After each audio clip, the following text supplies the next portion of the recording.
Welcome to Fulfilling This Belly Sting.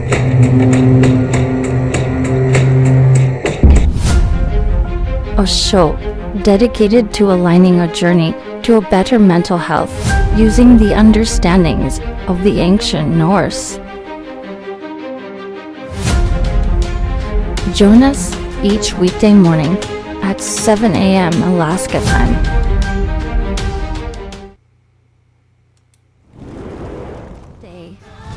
Someone's little girl, daughter, sister, girlfriend,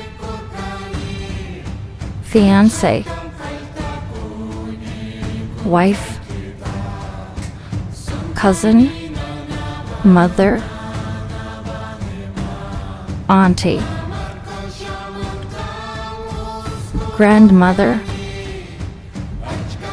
great grandmother, elder, disappears, shattering, a family, a community, the world.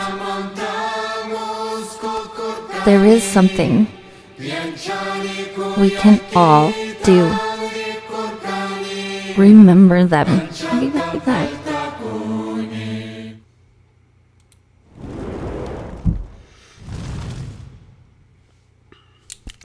Good morning and happy money days to you. Today we celebrate the beginning of a week. We celebrate the opportunity, the potential for the receipt of hundreds of wonderful blessings, experiences that will rise us and give us those positive energies that we're really looking for. It's all up to us. Well, what if I told you that you have the authority and the powers to create the reality that you want? We don't have to subscribe to something that we don't want to be a part of. So, let's talk a little bit about what that means, particularly as we start a new week.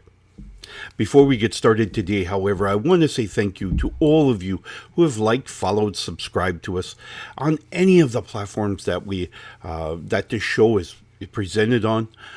And of course, this morning we've got chat going on YouTube and Facebook.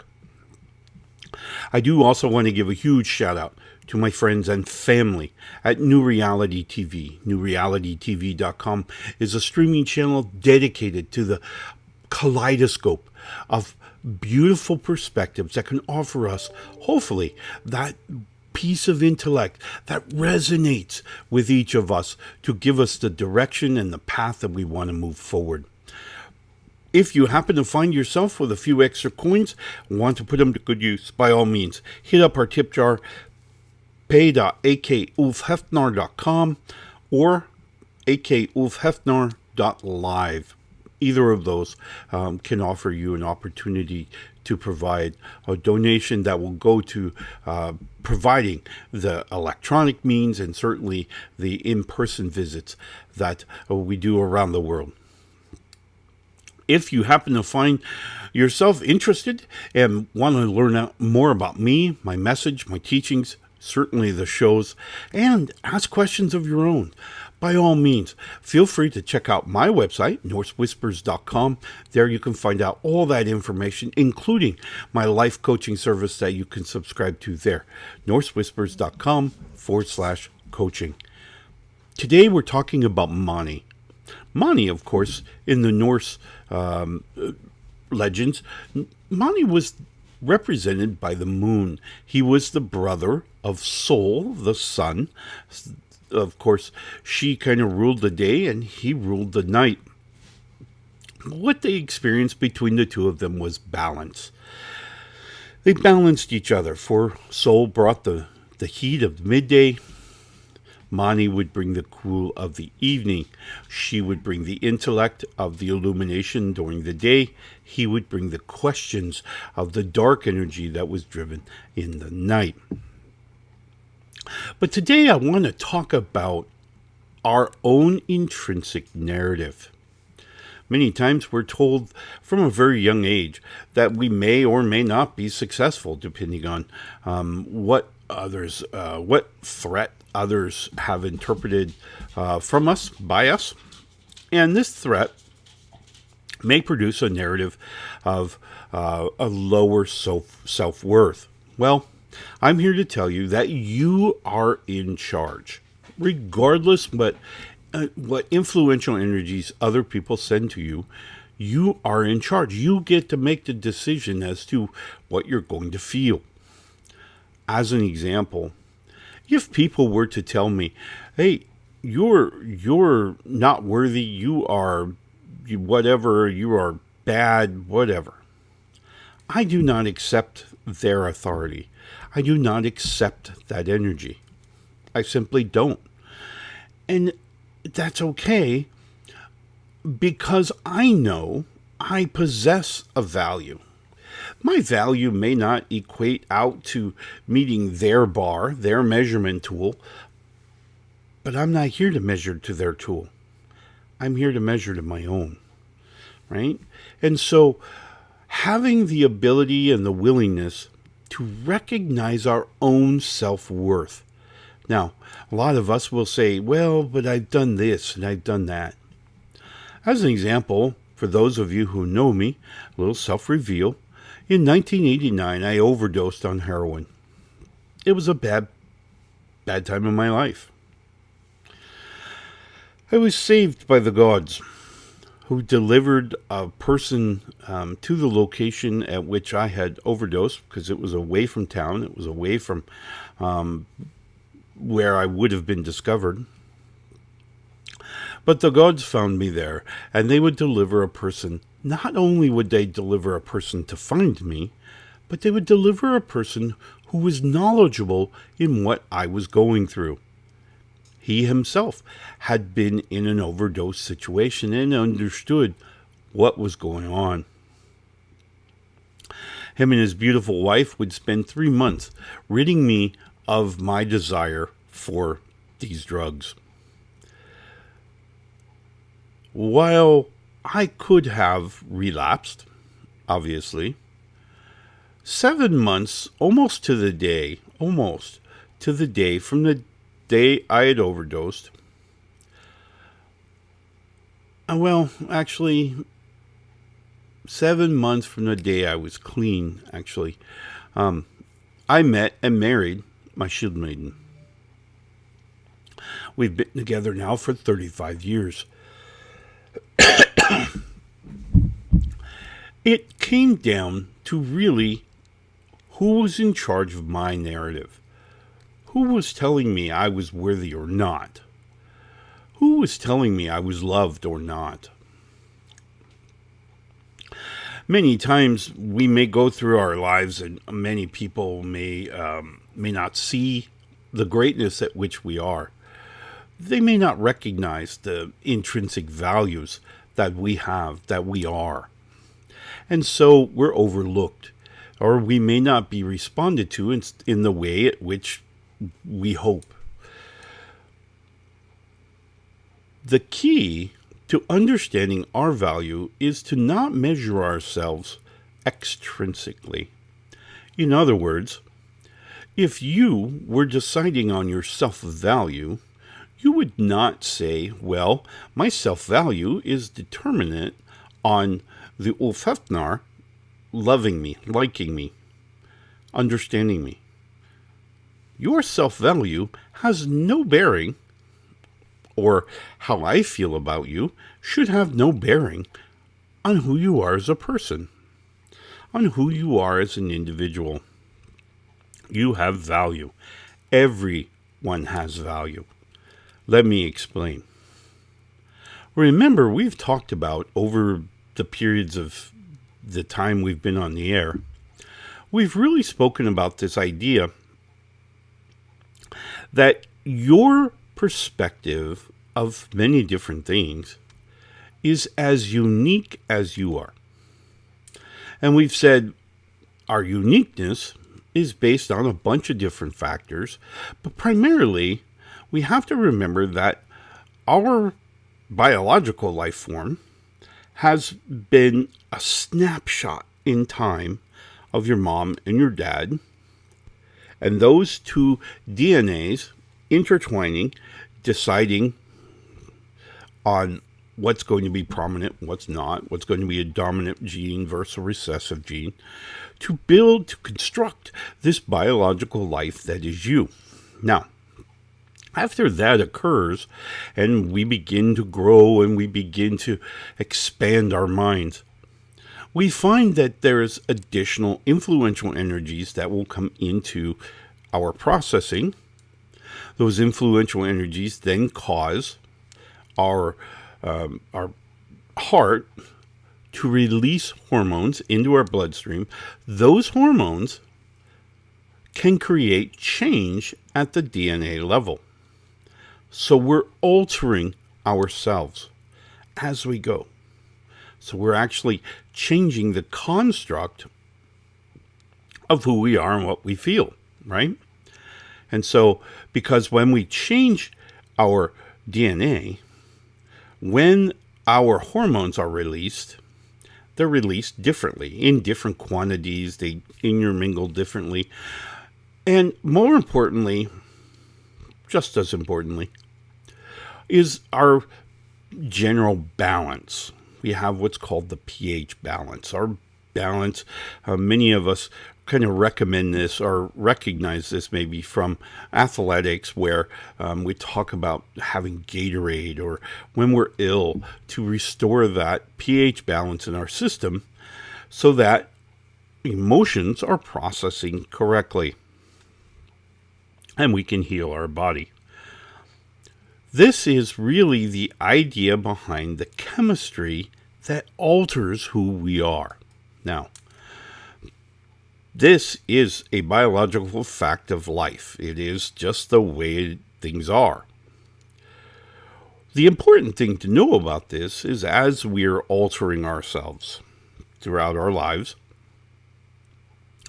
that alteration establishes the way we interpret reality, the way we go through our lives and see reality. We see things differently than someone else because of the emotional state we're in, because of the DNA changes that we've made. We release a different emotional construct of chemistry. Thereby, we create different emotional states that we then interpret reality with.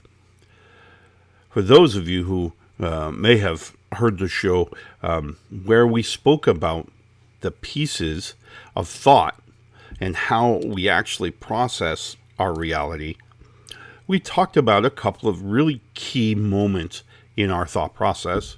The first, being right here behind the sensory input, is called the emotional filter, or I call it the mood filter.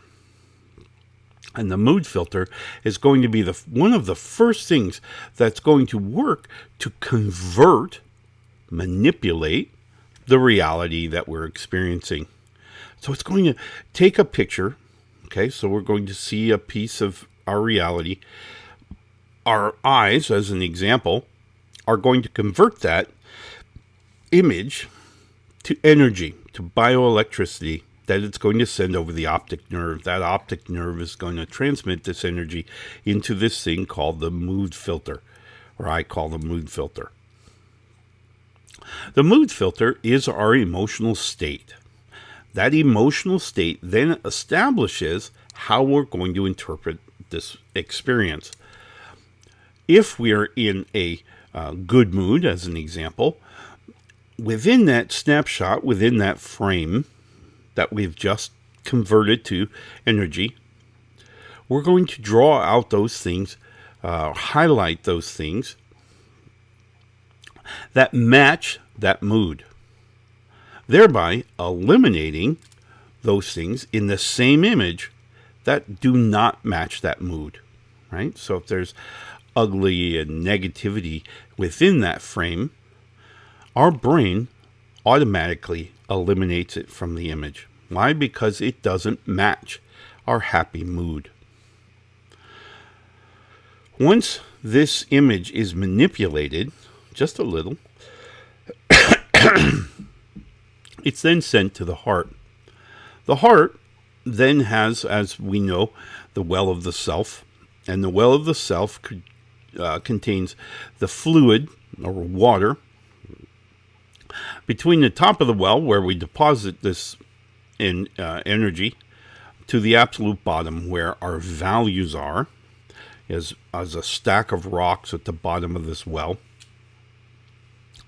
And the energy goes through that stack of rocks, bouncing through, till it arrives at the very bottom. Beneath the well lies a conversion process where we're going to convert the energy to biochemistry. Now, at the same time, this vision, if you will, of this biochemistry being created from the energy, this is when the heart, or pituitary gland actually of the brain, releases a hormone construct. It releases certain hormones from the heart. These hormones then enter the bloodstream, and they arrive back at our brain, where our brain then puts it into this thing called my ancestors called it the horn of feeling. In the horn of feeling, we have a methodology at which the biochemistry is then converted back to energy. This allows the body to be a part of the experience. We have an emotional interest in every experience that we have. So as we get to the horn of feeling, we have a small space along the top that we can manage, that we have total authority of. Okay, this is called the cognitive space. Now, my ancestors referred to it as the head space, but certainly I refer to it as the cognitive space, because as this energy is expanding, biochemistry created back to energy, as this energy is expanding within the horn of feeling, we have the potential to manage it. Now, I always make an analogy here of having a mug of root beer, and as we pour in the root beer, i.e. the biochemistry the body's making, as we pour in the root beer, it begins to foam, and that foam is then going to come up and potentially spill over the edge of the cup if we don't slow down the flow of energy, or of biochemistry. Or, for those of you who have tried it, if your mug is beginning to fill with foam fairly quickly, we simply lick our finger and put it in the foam. The salt within our fingers and within our saliva will then kind of sink. It torpedoes the foam. It makes sure that the foam doesn't expand anymore, kind of reduces it. That's really the idea behind the cognitive space. Without the cognitive space, or if the energy expands too quickly and overruns that cognitive space, we find ourselves in a position, most often than not, where we can't think our way through this. We're just kind of overwhelmed with some emotional state, whether that be grief, whether that be depression, whether that be anger, whether that be love, many different ways. But we lose that cognitive space because the energy has expanded so quickly. In many cases, we find that when energy is expanding that quickly or that largely, it's going to overfill the horn. And when it overfills the horn, that energy comes out to the surrounding brain, right? And we create symptoms because the rest of the brain doesn't really know how to deal with this energy. So we create physiological symptoms. This is the sweaty palms, rapid heart rate, shallow breathing, anxiety attacks, panic attacks. All of these are these are symptoms that our mug has overfilled with energy, right? And so by constantly keeping that foam in the horn of feeling, we're able to manage our emotional state and thereby chunk it down, break it down to more manageable pieces that we can deal with, right? So that's really the whole idea behind this cognitive space. Super important. And we're in charge of that. We get to make that decision. Nothing else can control the expanding energy except us, and we have to have a desire to do so.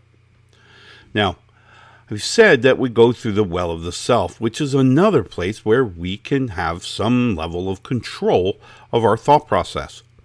It's as that energy is going down through the well, we can just take a moment, just maybe take a breath, allowing that energy to pass all the way down to the bottom of the well, instead of allowing it to kind of bail out the side somewhere.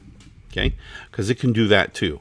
It just bails out the side and then creates some other unwanted benefits or unwanted situations down the road. But if we allow that energy all the way down to the well of the self, we can get the biochemistry created that we want. This means that we're making a cognitive response. We're not emotionally reacting. Reacting is an emotional, kind of a visceral, primal, alternate action driven purely by an emotional energy. This is most often than not when the mug is overfilling. It's very reactive, and more cleanly, it's actually putting us, generating an energy that we don't want. All right, so it's going to create that guilt, maybe that shame later. So we'll talk about that in a minute. I need to take a real quick break. When we come back, I want to talk about steps that we can do every minute of every day to maintain control of our mental space.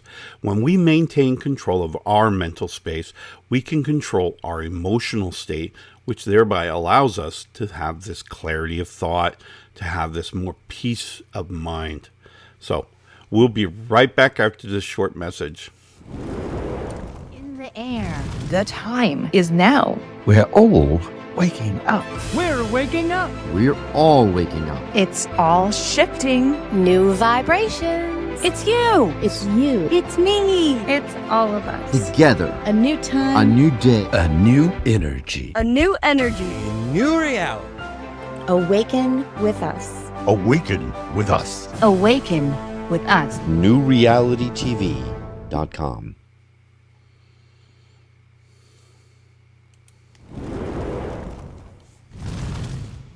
All right, welcome back, and thank you for taking that moment, New Reality TV.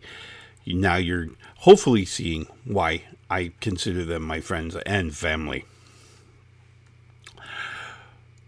When we left, we were talking about how we can control the narrative. So there's a couple of places. First thing we're going to have to do to make sure that we're in charge is that we get to set the mood filter. That first filter that's bringing in energies, that's bringing in the energy. Remember, we're converting our reality into energy through our sensory input. And we want to create energies that are positive, that are happy, that are joyful. How do we do that? We're going to set our mood. And this is simply a matter of recognizing this idea that we're in charge. We get to make that decision. We get to call the shots as to how we interpret our world. We can look for the ugly, actively seek that division and hate and separation and segregation, or we can change our perspective simply by saying, I want to see love. I want to see joy. I want to see happiness. I want to see beauty, right? We can do that. And it's simply a matter of flipping the switch. We want to see. We want to actively encourage our brain to find joy. We can do that by programming ourselves to do that. Okay? So, Once we get the energy and it's going through a happy filter, right? And we then take the time. We don't react. We're going to respond. We're going to respond because we're going to use a little cognition, a little cognitive thought there. And we're going to allow that energy to pass all the way down to our values. What are our values? What are our virtues, our belief systems, our understandings of this? Once we allow that energy to come all the way down through the well of the self to the biochemistry creation at the bottom, we're going to get a better formed biochemistry, a more accurate biochemistry created. Now, because we've allowed this to come all the way down to the bottom, we've eliminated the potential to create what I call silt in the horn of feeling. When we create that full-bodied, full experience of biochemistry up to the horn of feelings, where now we're converting it back to energy, remember, it's expanding, we've got more room because we've eliminated this silt that's created by not allowing that. By bailing out on the well of the self, we create this silt that fills up this horn. Right? It fills it up from the bottom, and then we're minimizing our space to process this energy. Okay? Next, we're going to, because we've used this time a little bit, we're establishing and maintaining that cognitive space within the horn of feeling. So we're chunking down this emotional states that are coming with this experience, and we're dealing with them individually as it's passed from the horn of feeling to the next step, which is the me gate. The me gate is that moment in time where we get to decide, where we can make a decision that the experience that we just had is either positive or not. We can decide that. Again, going back to the perspective it took to change our mood, we have a perspective we can take of the energy. And we can change that. We can say, nope, I'm going to be happy. I want to be joyful. I want to be happy. We can do that. And we can set that energy at the me gate. Then the me gate pushes aside the negative energy and passes the better energy into our memories. Memories are then shared with our spiritual self, as well as recalled for our imagination, which now comes forward into this mood filter. So we have the power and the authority to navigate, manage, and set this intrinsic narrative to our desires. Right?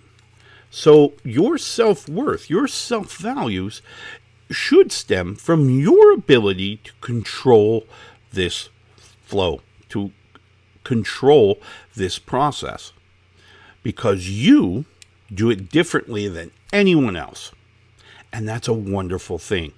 When we think about perspectives, we typically, if we were to buy a car, we don't look at it one time and then buy it.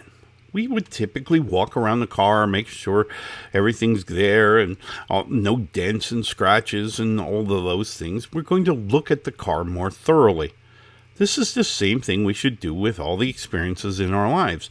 We should be able to see it from different perspectives. And this allows us to have a more comprehensive view of this. This is the idea behind you, is that we all are going to stand around the car, and then we're going to all see it from our different perspectives, and then we're going to exchange our perspectives. We're going to allow people to walk around, and then we're going to communicate and say what I see in this car. All right? These are all the things that you have control over every minute of every day. So if you're feeling overwhelmed 1 minute, take a breath. Let that energy come all the way down through the well of the self and give yourself the opportunity to have that cognitive space that you can properly interpret these things, properly managing your mental space. These are things that you can do every minute of every day to manage your perspective of the world, of the reality at which you are living. It's all in your hands. I hope this message reaches.